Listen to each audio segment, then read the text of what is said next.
computer. Okay, hello everyone. So welcome back to the Crow Conjuring podcast. We are talking with Kim today from Wild Orgasmic Wisdom. And I have to say, Miss Kim, that I was looking through your website and I just love this tagline where it says, I'm a certified sex, love, relationship rock star. And I was like, damn, I wish I had that kind of like confidence about my sexual knowledge. Like, I'm a fucking rock star. Like, that made me giggle. I was like, I have to talk about that because that's like the best tagline I have read as far as like spiritual entrepreneurship. Awesome.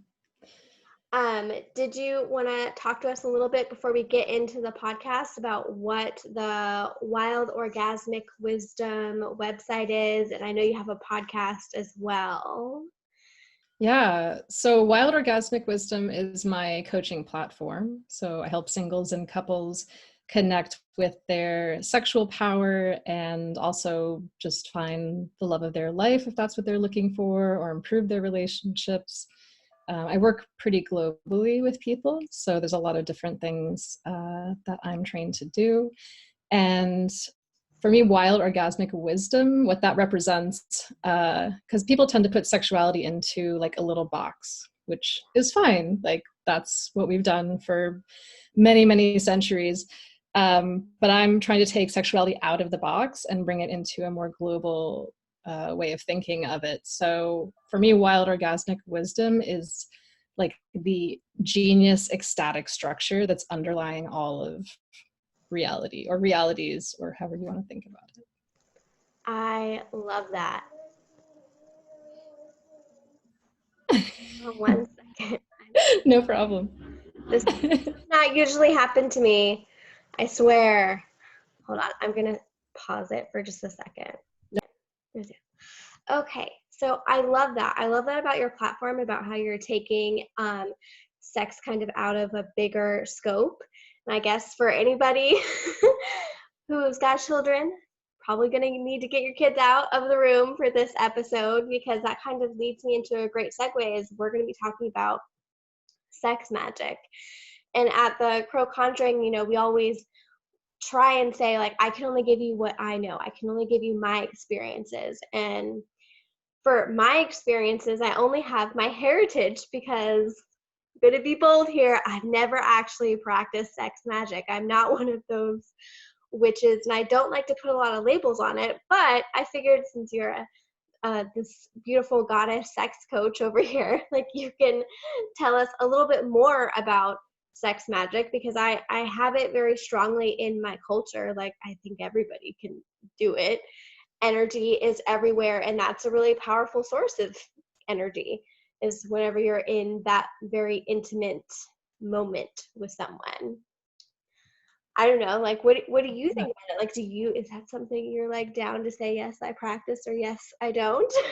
Yeah, yes, I definitely practice sex magic, and I'm a little bit self-taught. So I don't know about your background with being a witch, but for me, it was this kind of natural thing that unfolded, and I, sort of found guideposts along the way that helped me cultivate my own practice, but with regular magic as well as integrating sex magic. But it was really a process of self-discovery. I was in a situation where I was with a long-term partner and we weren't having a lot of sex, and that actually gave me the ability, it gave me an opportunity to dig deeper into my own sexuality. And so in that kind of period of drought, you could say, I actually discovered a lot of inner power. So in terms of like sex magic versus regular magic, or however you want to say it, the genitals, like the pussy, the penis, or whatever genitals somebody has, it can be a very powerful center of energy, source of energy, just like the heart can be really incredible. And if for the people who know about the chakra system, like obviously you have all these different kind of powerhouses, energy centers in the body, if you want to think of it that way. So I don't see, for me, I really see it as a spectrum, like flavors of energy. You have like the sexual energy, the lower belly chakra. You have that center of like creative energy. It's a little bit higher up. You have the personal power chakra, the solar plexus. So I really think of sex magic as kind of opening up the powerhouse of the sexuality and then using that energy, bringing that energy up into different energy centers in the body and kind of transmuting it. So for example, if you have, let's say, maybe you have a wounded chakra, like my example is that I had a very wounded solar plexus chakra, actually using my sexual energy, because I've always had a very direct connection to my sexual energy, using my sexual energy to kind of heal that chakra, and also bringing sexual energy into the whole body as a way to shift reality, which is kind of what magic is. It's kind of like you're saying, I have a desire, I'd like to change something. Yeah. Hopefully you're also saying, I want to change something in a way that benefits all other beings and does not harm any beings, because that's like such a key part to magic. Like, Oh yeah, I don't want that coming. That's like bad karma bank points. I exactly. did that in other lives. It never worked out well for me. It doesn't work. No, it doesn't work. That's a very, very key. For me, that's like a keystone to all of these practices. Yeah. Yeah, and I love how like I was looking at it whenever I was, researching my own culture, because I come from a family that hails from Ireland and like the Druids, and they have a very rich history in sex magic. And I was like, oh my God, I don't even know this whole part of my identity. And it was great to really research it, because whenever you look at that and then like you look at your family, you can kind of see like the family wounds in which like sexuality kind of plays a part. And you can, not that I'm saying like have sex and think of your family, okay, I'm just going to throw that disclaimer out. I'm just saying like you can recognize the patterns that have kind of plagued and hurt your family due to like just not being open with your sexuality, or just not really talking about it. With me and my mother, who was my primary parent, like she was really open about, this is what happened and this is how we move forward. And I think that those open and honest talks really, saved me in a sense to like not go down more dangerous paths as I aged up and got older, because it was a struggle in a sense, like whenever you're aging, trying to find your sexual identity and what that means in like a safe space. And I feel like I'm still kind of in that struggle, but thankfully I'm with a really good partner who's always very understanding. But a lot of people don't have that. And so I mean, to make that discovery, like from what you're saying, like doing solitary sex magic might be something like a good starting point Yeah, definitely. with yourself and like any partners you might choose to have. I don't know. I mean, those were just like my thoughts as you were talking. Yeah, definitely. Yeah, having a solitary sex magic practice, I think, is fundamental to being able to share that with a partner. Um, yeah, it's like if you really know your own energy inside your own body, then you can work with somebody. It's definitely a different level to share it with a partner. Like you have to communicate a lot more. I mean, it's like anything in relationship. It just takes a lot more I shouldn't say more consciousness, but it's more complex than just having a solo relationship to sexuality. And I also wanted to mention just how, we have so much shame around sexuality, like that's kind of a given.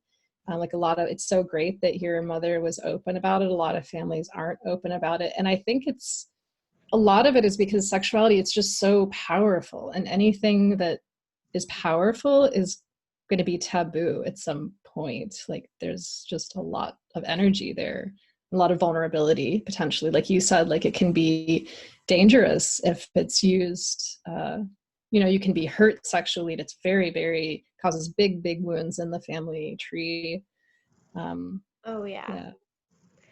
Oh yeah. And it not only whenever I work with our personal clients at the Crow Conjuring, it can actually like if you look at the soul and like how that works, if you believe in that inside of spirituality, like those types of wounds can stay with you for lifetimes. Where I have read for people and I was like, well, you had a little something going on in your past life. Like, how are you with your partner? I'm not trying to be in your business, but this is what's, coming up. And it's always like eye-opening to see clients like make that connection because they're like, I have no idea why I'm so angry. And I was like, well, in a past life, you had a lot of like issues with sexuality and being sexual. Like you felt like your power was stolen. So in this lifetime, you spend a lot of time being angry. And even like if that's something that affects you in this lifetime, people just, I don't know, like they spend a lot of time being angry and it's more like they don't know how to identify that. And in a sense, like sometimes I don't think you need a counselor. You just need to identify with your own energy. And the sexual energy it's big and it's deep and it's kind of like one of those sticky things you don't want to talk about. Yeah. I've found a lot of people and I feel like it's connected a lot to the lower self realm. We just did a whole theme on lower self inside the Crow Conjuring, and that was a huge blanket statement, like sexual energy, and you just saw everyone go, oh. They just kind of like shied away because there wasn't a big comfortability talking about that. Like you just saw everybody go, oh, never mind, just kidding, we're just going to skip this month. But it was important because like you're saying, and I had my own journey where I had to discover my lower self and what was good and bad and all of these things that I carry with me. And one of them was, my root and solar plexus and all of that, like grounding energy. And I like being grounded, but I'm never grounded in my sexual energy. And that's a problem, but I'm okay to say it because if I can say it, then that means we can empower our clients to be able to say things like that and heal it up together. So besides doing like solitary work and kind of like opening up to a partner, like what do you do whenever you have a partner that's like, that's not for me? That's a great question. Yeah, well, you might know this. I just got married. Yeah, So congratulations on that. thank you. Thank you very much. I'm very excited. Yay. So I just have one partner now. I've chosen a partner who doesn't have the same experiences I do, obviously doesn't have the same background with, experimenting a lot with his sexual energy in the same way I have. Mm-hmm. So there's a lot of stuff that I have that I'm familiar with that he's not familiar with yet. But I did choose a partner who I know is open to new experiences. So that's just going to be something that we discover together, as time goes on, and I'm excited about that. Now, if you have a partner who's like kind of not open to it, I think that you can still do a lot of work with yourself, and by proxy, that will kind of heal your partner. Like I believe when we heal, our healing is transmitted to those that we're closest to. And you never know how that's going to turn out. Like your healing could bring up a bunch of shit for your partner that makes them freak out and not know what to do with it. It's not necessarily going to be a fun and easy ride every time. But I do think if people find themselves kind of an impasse where they want to experience something, the partner is maybe more shut down, like having that solo experience can open up the other partner sometimes, and just not forcing them, taking it really slow, and they will receive, if they're open to it, they'll receive your transmission, and I think that you'll kind of grow together. That's definitely possible. Yeah. Sorry, I'm getting a lot of like, anyway. Yeah, I it's a think big. that's definitely like super important because I've seen that within my own healing work and it's not overnight. I feel like we should definitely like put a timestamp on that. This is it. You're not going to wake up one day and your partner's like, let's try a new sex toy. Like Right. it's probably not going to work that way. If you have somebody that's probably like not supportive and doesn't want to break out all these new things that you're hiding in your closet somewhere. Um, but I've definitely seen that on like an energetic level. I don't know with like other practices that you've done, but the more healing I have done, the more times I'll have experiences with somebody who's like, hey, I had this really weird dream or I had a paranormal visitation and I just really felt like if I talked to you, you wouldn't judge me.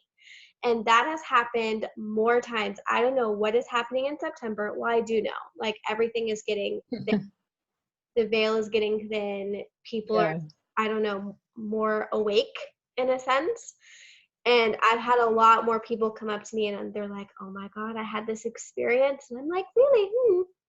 Hmm. A year ago, you didn't want to talk about this and you thought I was Yeah. one.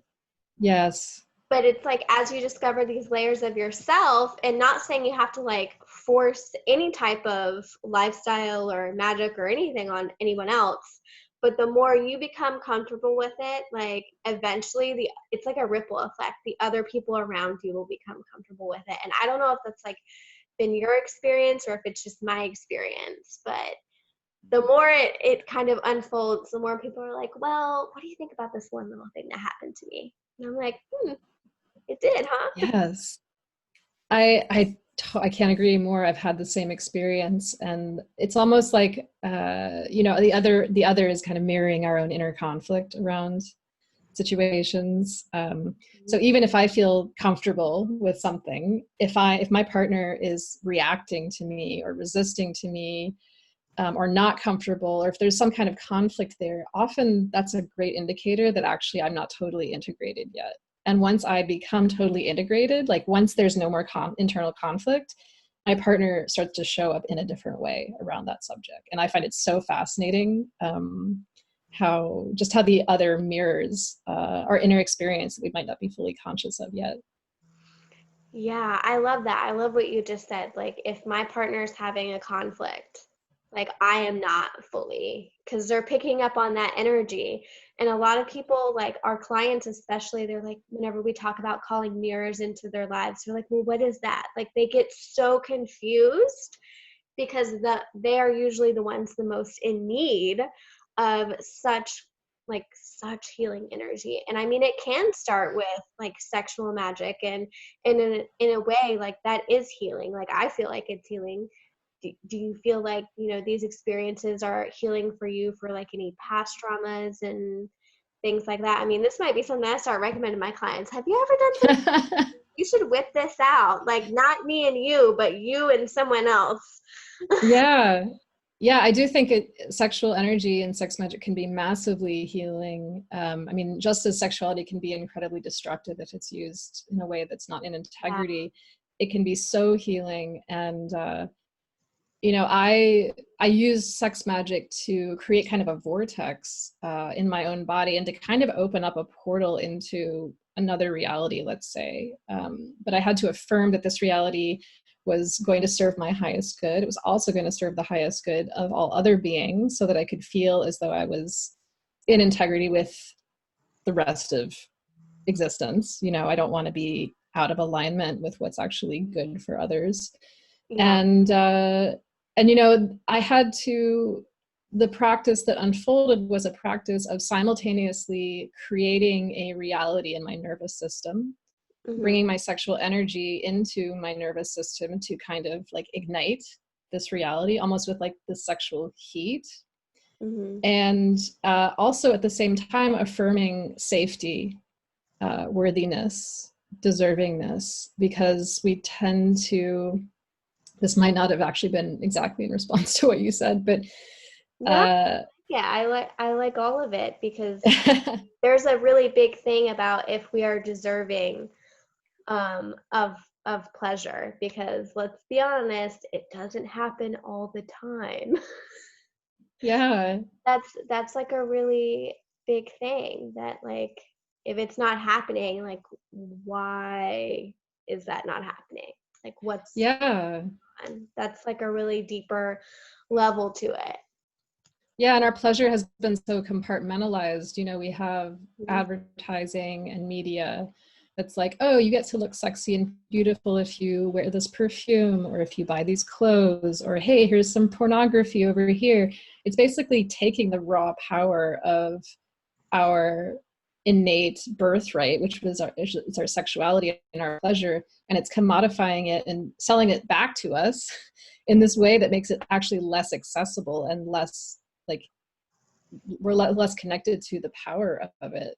Mhm. Um, yeah, so it's just interesting what we've done, what humans have done with our own sexuality and what it's become.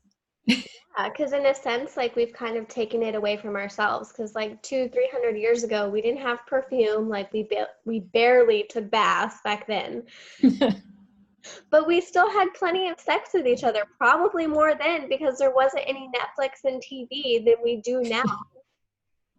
Right. Yeah. Right. And pornography, you know, I'm not like anti pornography, but it can take away a lot of energy, like within a partnership. uh you know, if somebody's too addicted to pornography, it like sucks the energy out and the potential out of this like magical sexual connection that's there. Not saying it's bad to look at pornography now and then, but it's just interesting, uh what we've done with sexuality. Oh yeah, I can definitely think that it's like disheartening if you are intimate with your partner and then your partner has to watch a movie to like do it again. Then Right. a disconnection and you're like, okay, well, what happened to our time? Like, wasn't that enough? Like, that can definitely not, again, like, if you want to jump on that train, if that's your cup of tea, like, go for it.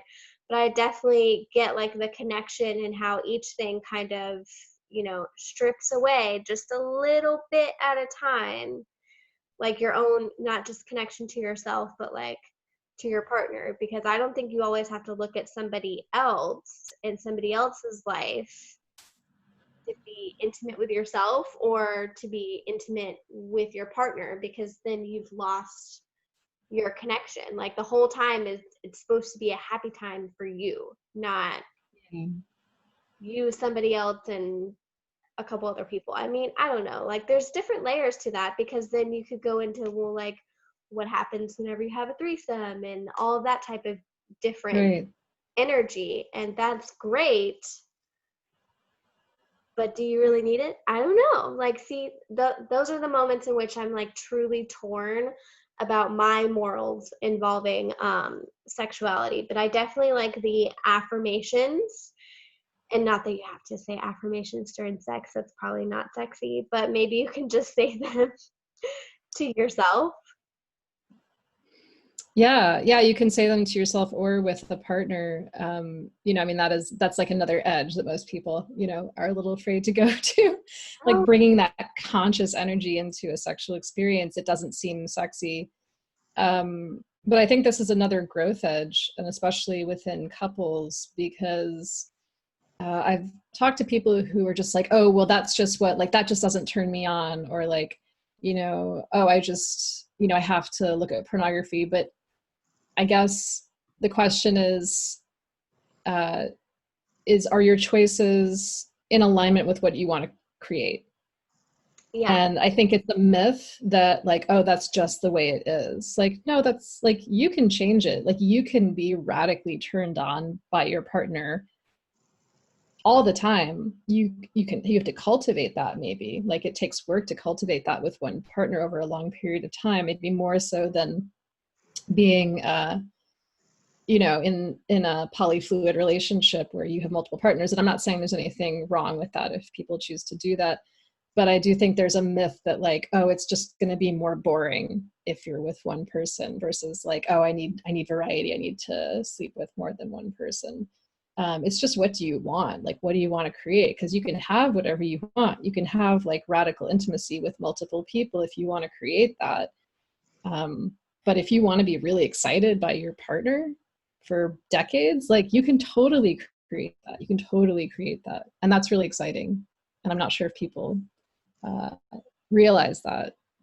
I think our generation and probably the previous generation, dare I say, has probably lost that. Like whenever you look at like marriage just in general, like a lot of like the parents of my generation of people, like all of my friends' parents are pretty much divorced. Like they did not Yeah. stay with the same person.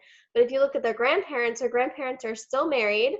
Um, Still having plenty of sex. I can say the old people are still doing their thing because I worked in healthcare. And as a healthcare worker, you would be surprised what family members Yes. would say to you.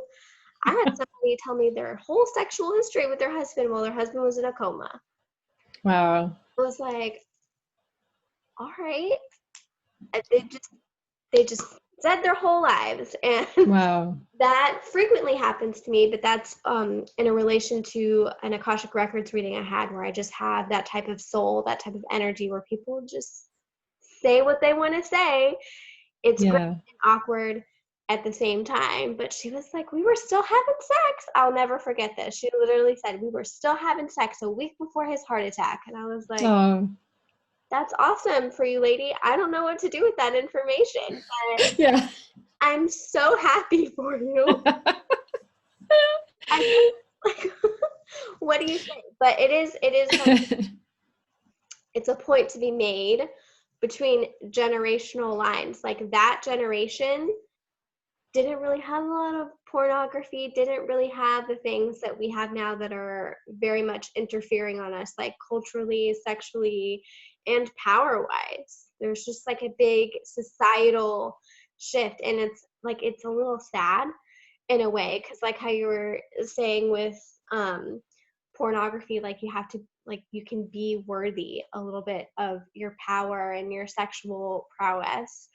I saw this really interesting thing on Facebook where leaving a tooth for the tooth fairy is like a very pagan ritual, and somebody commented, and then 60 years later you have to buy yourself a new hip. You leave teeth to get money, and then you take money and you buy new bones. Oh my gosh. That's Whenever crazy. I never you were thought saying about that. that instantly made me think of like the tooth fairy meme I saw on the internet, because I was like, oh my God, like people, like it's so true. You start off as like a child being very like pagan, very, very witchy. And then later on, like there's this huge shift in a sense about how like people are raising kids, at least how I'm raising my kid and how I was raised.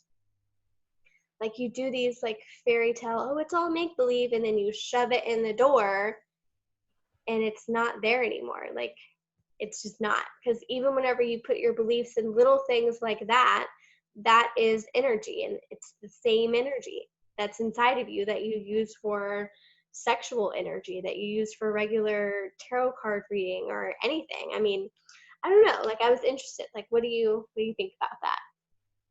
Yeah, you're talking about like the childhood kind of playful magical energy that we have access to versus like how we move into adulthood and how it kind of like goes away for most people. Yeah, it's so weird. I love talking about this. I love talking about this because I remember so vividly being a child. I remember, you know, what I thought about adults. I remember like what I thought about other kids. I just remember my experience. And I remember thinking that I was going to wake up one day and that an adult was going to come to me and say, okay, you're whatever, you're 7 years old. We're finally going to teach you about magic.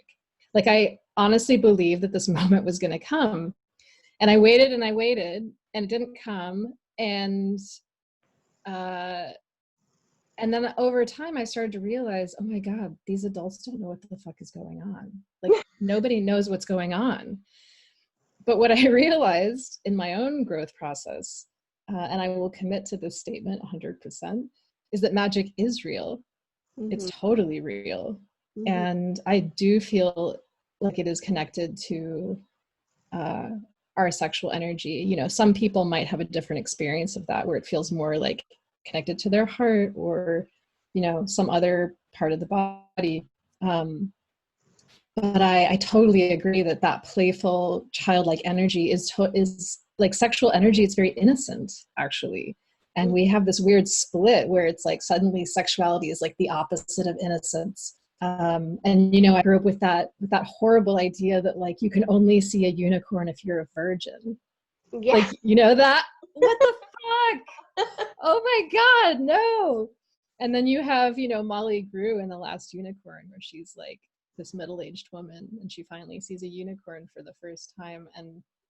And I love that because, we don't need to separate from that childlike magical energy. Like, and that's another image that comes up for me a lot. I'm sorry, I'm suddenly talking about the movie The Last Unicorn, but No, it's okay. I love it. We're just going with it, guys. Yeah, there's the scene in The Last Unicorn where the unicorn gets captured and put in a circus, and the people can't see her horn. Like when they look at her, it's like they've lost their innocence, so they just see her as a horse.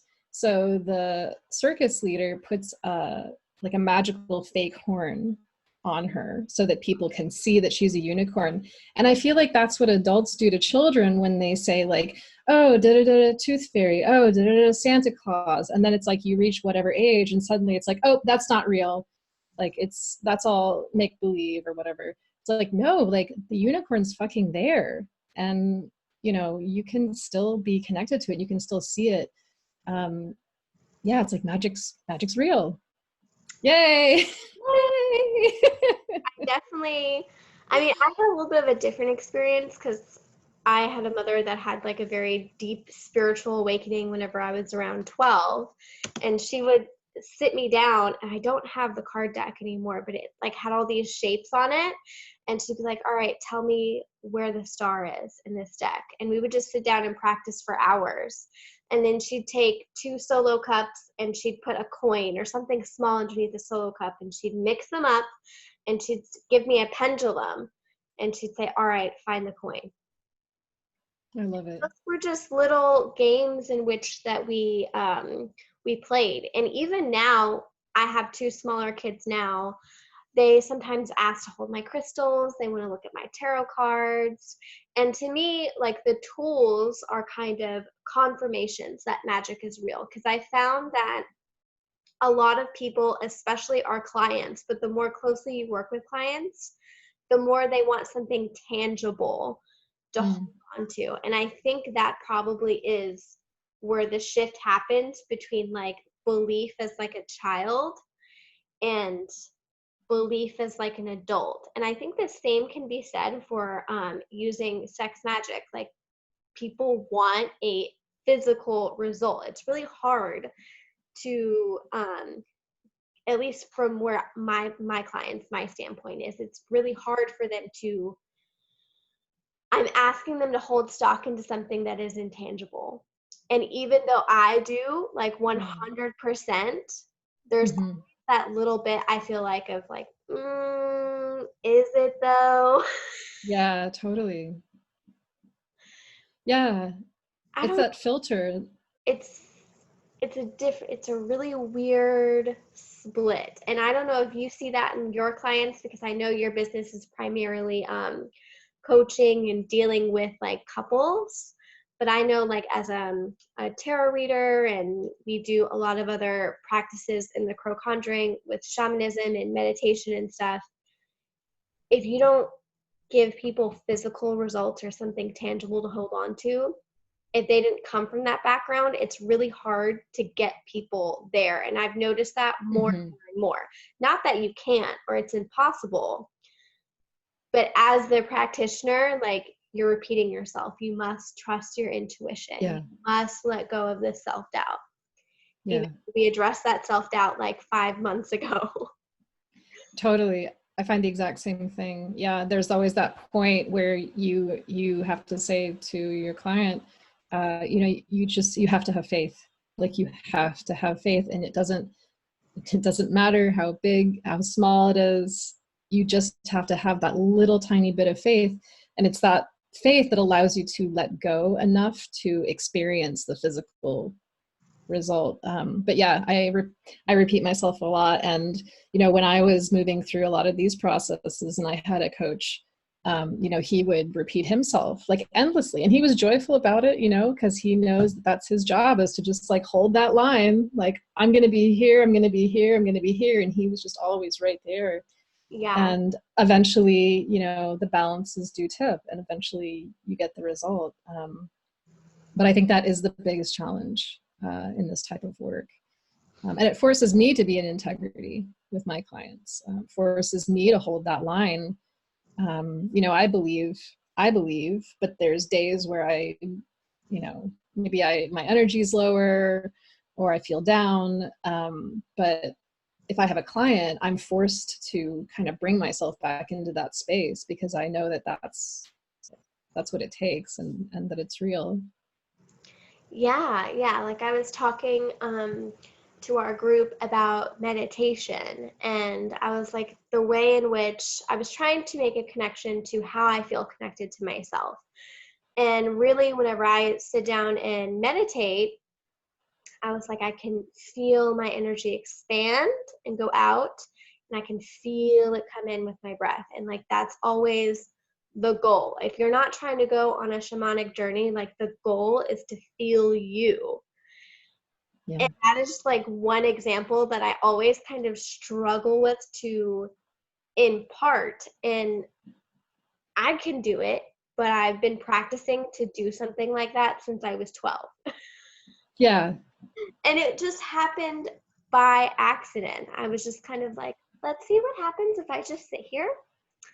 Will people come around? Will I get spirit guides? Like, what's gonna go? But I was totally open to it. And I feel like that's a really good correlation with sex magic. Like, you have to be like, you just have to go in completely in.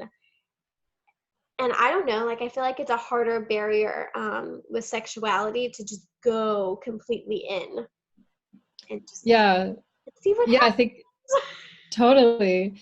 I think it depends on the person. I was obviously very open to it from a very young age. I had a lot of like sexually oriented thoughts. So I think that was just part of my life path. But I think for some people, it's just not as easily accessible. And kind of really similar to what you described. You know, I practiced a lot, and this is something that people do in yoga all the time, and they don't actually connect it deliberately to the sexual center when they teach it.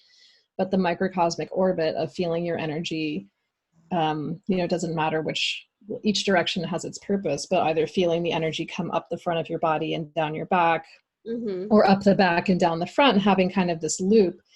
And uh, you know, when you practice that with sexual turn on, feeling the energy, like bringing the turn on energy up the back and down the front, or up the front and down the back, and there's other ways you can do it, that actually, like now when I go into meditation, kind of similar to you, like I really feel my energy, like it's like there. But when I try to teach this, you know, I don't always know what my client's experiencing, and I just have to kind of go into my own experience and kind of transmit that to try to uh, give them an idea of where to start. And like you said, it's just like kind of noticing, like feeling yourself, like feeling inside your body, feeling your own energy. Yeah, yeah. And I really wasn't able, like, this might not be for everyone, but I wasn't able to really be confident that that's what I was experiencing, I think, like, come to accept Yeah. that reality until I started doing a lot of healing work. Otherwise, I feel like if I hadn't have done like the healing work associated with, you know, being a practitioner, and not everybody feels that way. Not everybody thinks that they have to heal. My personal opinion is that's like irresponsible. You got to take care of your shit before you try and tell somebody else to take care Yeah. of themselves. I mean, that Yeah. you can be a hot mess, but as long as you're working on yourself. She's laughing at me right now. You guys aren't going to be able to see this, and she's hysterically laughing. You can be a hot mess, but you just got to try and fix it at the same time. And Totally. it was just interesting that I really wasn't confident in a lot of areas in my life, including my more sexual side, until I started doing that healing work. And I think it's interesting that yoga practitioners do not, because I've studied yoga, not officially to do any yoga teacher training, but I do yoga to like relax my body after I've given a Reiki session or anything, because it's really hard whenever I dip into somebody's energy for me to come down. Like I have to relax, and yoga is a way in which I do that. But I never personally made that connection that whenever they were describing yoga, that really it's kind of they're taking from the sexual energy, which I think that should be brought up more. And that's like what you said can be beneficial to like our clients, but like, you know, to other people who practice it a little bit more seriously, especially if they don't know that. Yeah, and that's kind of something I discovered accidentally. And I'm not I'm a certified yoga teacher, but I do not know that like the original yoga practices. I don't know enough about the origins to say for sure, like, yes, they were definitely, you know, doing these exercises using sexual energy.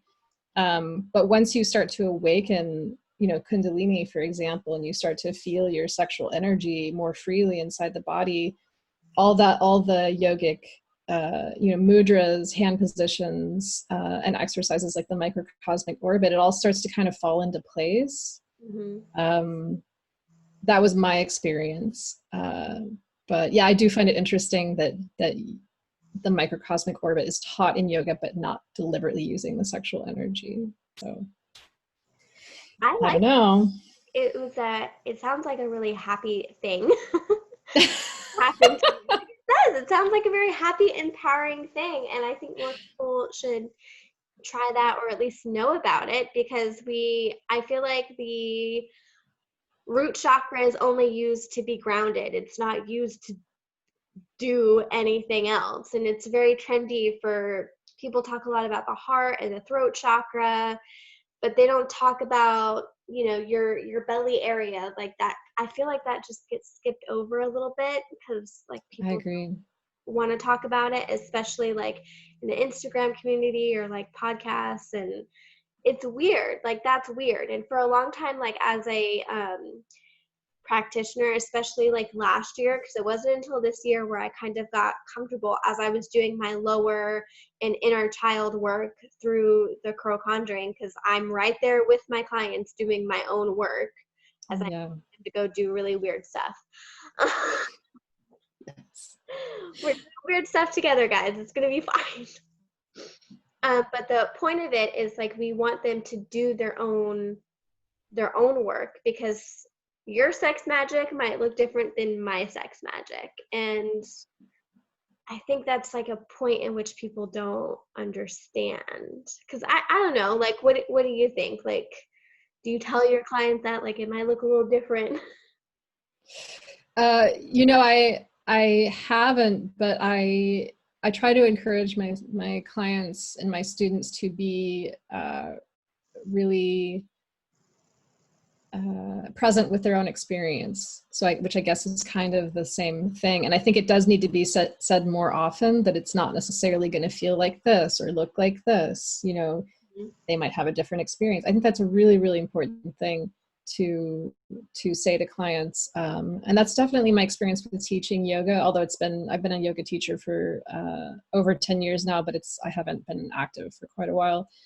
But you know, I really just encourage people to move with what their body is telling them. I'm never going to sit there and be like, yes, you have to hold downward dog for 10 more minutes or whatever. I mean, hopefully most yoga teachers aren't like that. But, Yeah. But I really do love the chakra connection. So what do you do? Like a lot of our clients will complain that my chakra is blocked. And I don't know, it's my opinion that like you don't have any blockages. You're just not in tune with your chakra system. And especially in those lower chakras, like I know you were saying earlier, like sexual energy can heal those chakras. But what if you're like, you have a client in front of you that's like, I don't even know what you're saying.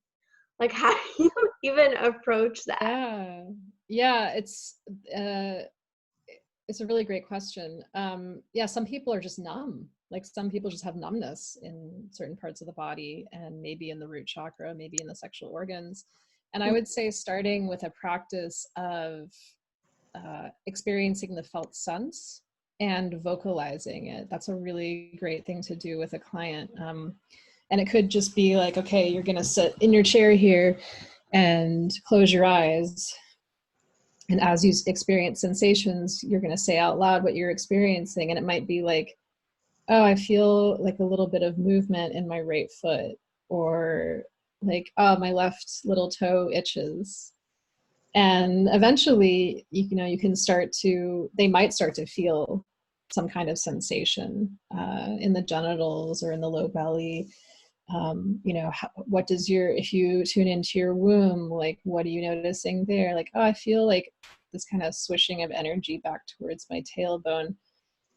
It's like building that muscle of awareness and then seeing what happens, because the body does like to talk, right? Like the body is very vocal, but we're not conditioned to pay attention to No, I that. don't know when that went away. Like that always Yeah. fascinates me because you see it a lot.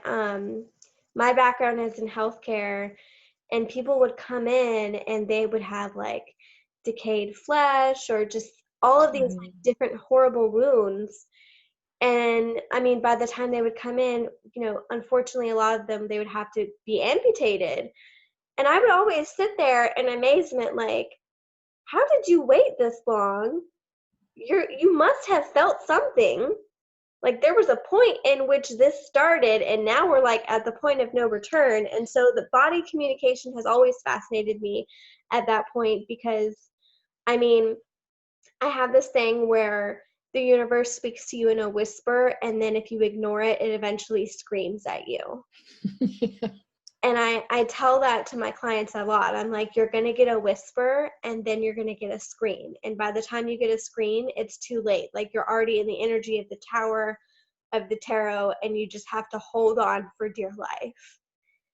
And I love that about like feeling body communications. And I feel like that's probably a different side of spirituality and also sex magic, that like if there was like a beginner guide, like, would you agree that like that's probably your first step, is like Oh kind yeah. of to hear what your body says before you try to like figure out pleasure points? Because I don't know, like that just feels like step two. No, I think you're totally right. And I really appreciate you bringing that up, because I think that's accurate.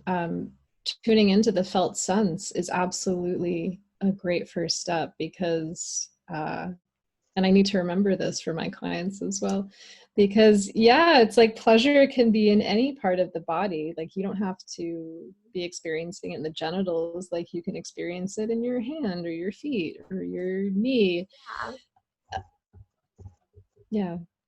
So I think that's a great place to start, just to build awareness in the body and to start to perceive the body for what it actually is, which is an energy field. Yeah. I mean, because our bodies do speak to us in like a really weird way, and I don't know if it's like not taught, or maybe there's like a huge emphasis on, well, you should learn this in school, and it's just not spoken a lot about in the family environment, because not a lot of people do like herbal medicines and things like that. Like we've moved away as a society, I feel like, a lot from Mm-hmm. those types of practices. And even myself, like I personally have just started to get into like a little bit more herbalism and working with herbs and incorporating that not only like in my diet, but like being more mindful of how these things and these shifts affect my body, because it's honestly, it's just so easy just to go to the doctor and be like, give me some medicine, and just keep Yeah. treating my body like a trash bag. Yeah. Yeah, Western society is so focused, and there's reasons, historical reasons for that, which I won't go into because I'm not a history expert. But Western society is so fixated on intellectualism and materialism, and we basically, I don't know who said this, but we've kind of decapitated ourselves and just like we live up here. Yeah. And it seems like with the modern spiritual movement, people are more like in their hearts, like you said, like beginning to understand like these chakras, but that is kind of like the last frontier is like the most basic, which is like our grounding chakras, like our roots. And without our roots, we can't really thrive. Like we can't take in the spiritual nutrients of the field of planet Earth. Yeah. Yeah. And I love that because I feel like a lot of people, they're like, I want to have that psychic experience and I want to just see things and just be out in the universe. And like, that's great, but do you really? Do you really? Are you sure? And that's why I try and like impart on my clients because they're like, oh, you have such good stories. I'm like, but do you want to be doing this with me? Because I don't know.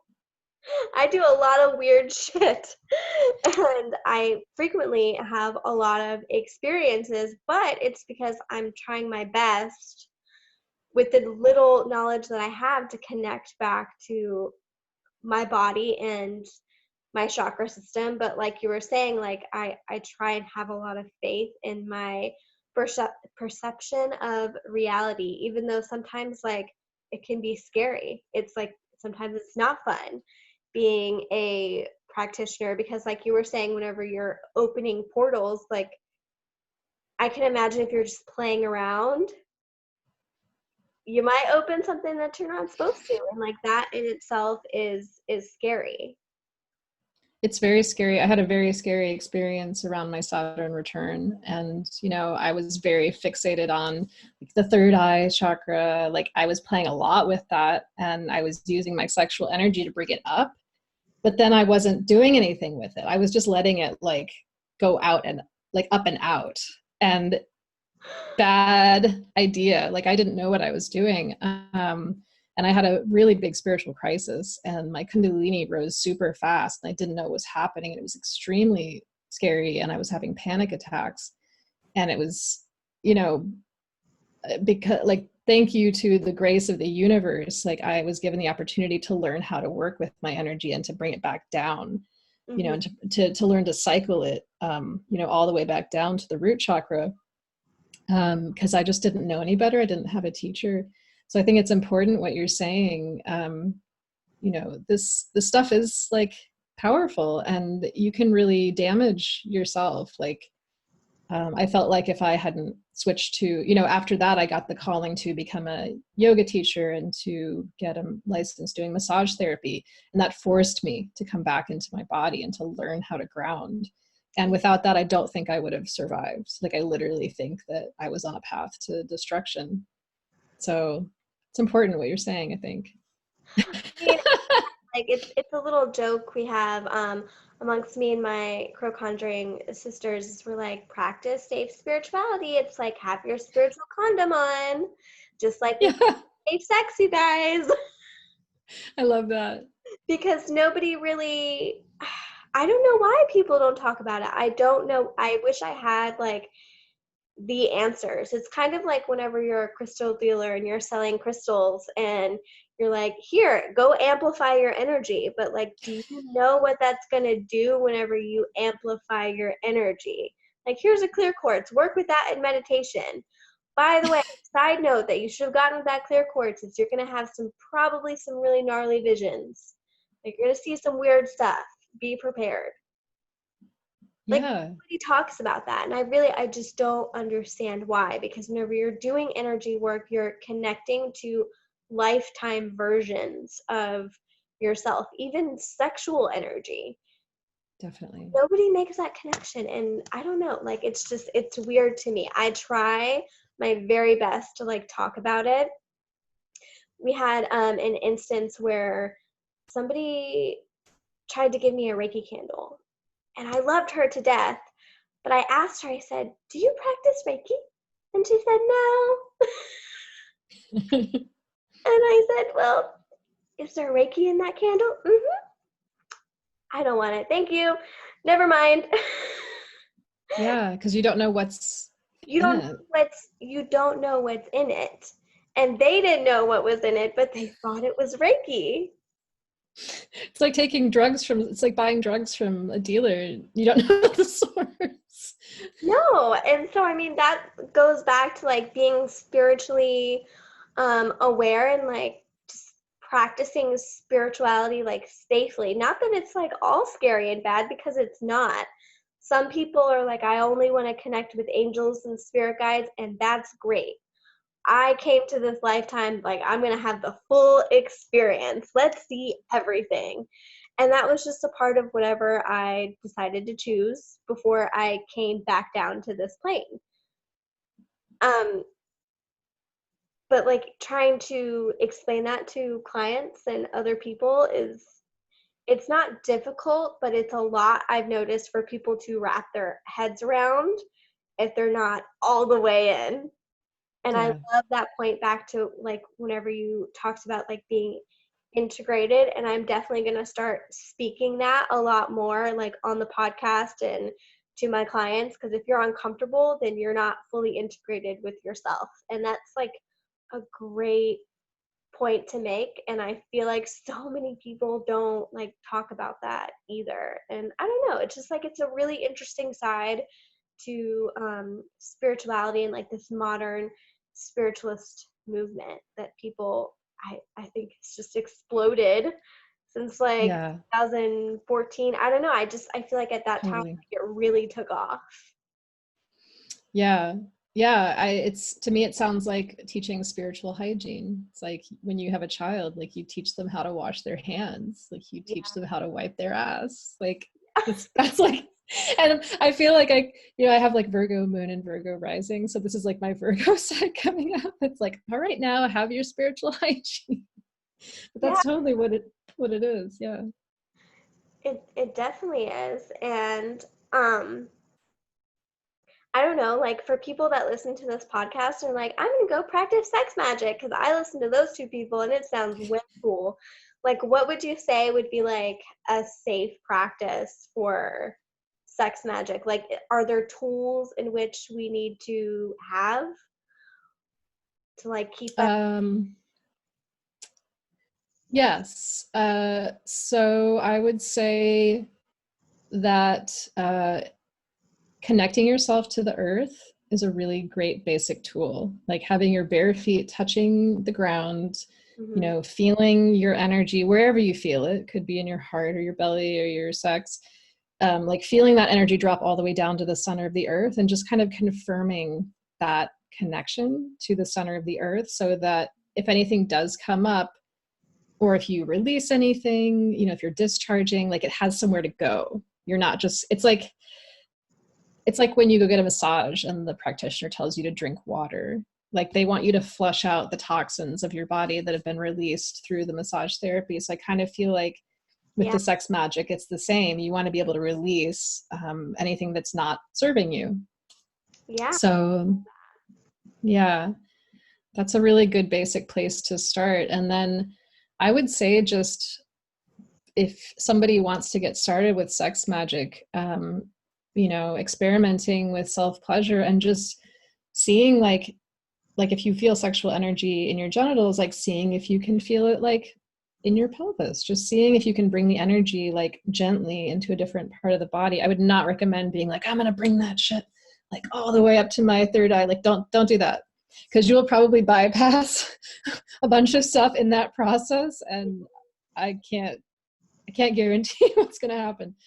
Um, but just doing like a slow expansion of energy and, moving from there, just going really slowly and being really present with whatever comes up. Because you might feel numb, first of all, who knows, totally normal. You might feel like crying, you might feel like laughing, you might start to feel angry, and really being present with whatever comes up. And if it starts to feel like too much, like stop, like feel the feelings. But if you start to feel overwhelmed, like come back to your grounding.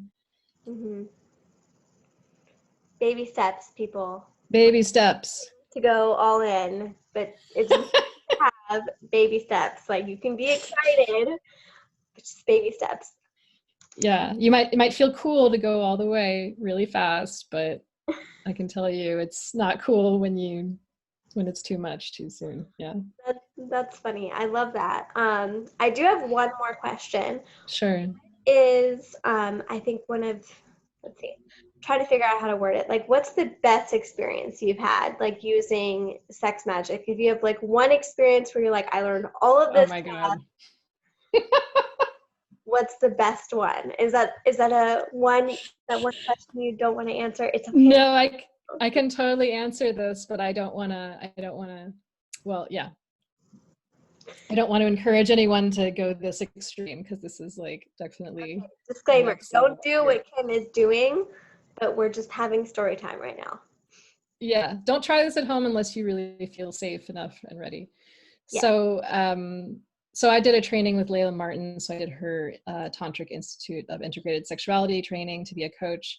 Mm-hmm. And one of her modules is actually a sex and death practice. And That yeah. sounds fun.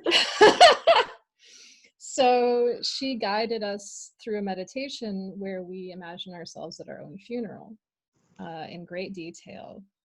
And we see all the people that like came to see us who like were present at our funeral.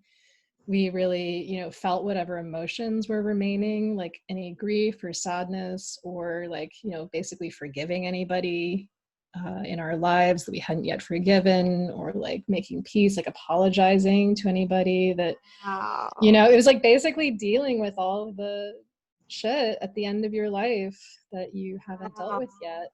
It was really powerful. And so integrated into that was self-pleasure and bringing sexual energy like up into the body and into the chakras.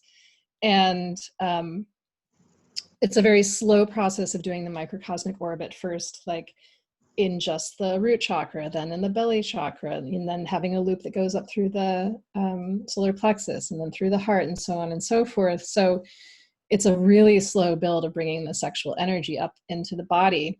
And when we got to the crown chakra, it was like reality just kind of peeled away. And I felt myself this luminous being, like this angel, as you hear it described in Madeline Lengel's book, like this being made of light and wings and eyes and like pure consciousness. And I felt like I was a burning star.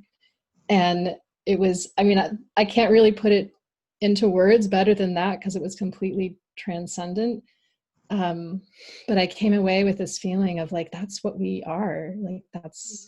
That's what we really are. I mean, if there's any way to describe, what it is that we really are, which everybody has different experiences of that. But so that was extremely powerful and an experience that I'll never forget. Wow, I really love that story. That's super awesome. Don't try that at home by yourself, kids. Like, do not. I advise you getting a coach, probably Kim, if she's doing this type of services. Are you taking on any clients or anything like that right now? I know you just got married, so like life might be hectic. Yeah, I'm actually, so now that the wedding stuff's finished, I don't have to think about that anymore. It was very exciting. I have a few slots left open for clients before the end of the year. So I am definitely taking clients for sex magic, but also just if you are trying to create love in your life and feel like it Hmm. hasn't been happening or hasn't been working the way you want it to, I can really help you free yourself of whatever's standing in the way of that. So yeah. Awesome. Go find Kim. What is your website so they can hear it and know it so they can find you? We're going to put it in the show notes too. Okay. So it's wildorgasmicwisdom.com. And you can email me, kim@wildorgasmicwisdom.com. And I've also got a Facebook group, which is facebook.com/wildowisdom. Mm-hmm. And yeah, I'm on Instagram as well, @wildorgasmicwisdom. Awesome. Okay, so every time I do a podcast with a new client, I like to pull a card from my Crow sister Nancy's Soul Journey deck. Ooh. She created this deck. It's on Instagram and you can also buy it in our shop, but I pull a free card for everybody. I love this card, or I love this deck. in the card that I pulled for you anyway. It's kind of like therapy in a box. There's like a ton of them, but I like to pull cards for everyone that I interview because, you guys are coming on and I value your time, and I think that this is like important healing work and everybody needs to do healing. And this is such a spot on card to what we were talking about. I'm so excited. Okay, so all the cards are like divided into a theme, and you got self-examination, and it says, how do I show my vulnerability? How do I show my vulnerability? And I love that card because we just talked a whole episode about this. This is why we've been saying magic is real, because there are like 300 cards in this deck, and I got the one that says, how do I show vulnerability? Oh, I love it. Beautiful. Perfect. Magic is, you guys. Like, I'm not kidding around. This is what. Oh, wow. Yeah, I feel that one. I feel that one in my body. Thank you. So you don't have to answer it on the podcast. It can just be something for you. But I like to pull cards for people and just say thank you so much for your time, that this was an epic moment. We've been trying to do this for a long time, and I'm just forever grateful for you. Thank you. Yeah, thank you so much, Alexa. It was such a pleasure. Thank you. Yeah, thank you. And I'm gonna hopefully have this up tomorrow. Okay, great. Sounds good. And we'll talk soon. Yeah.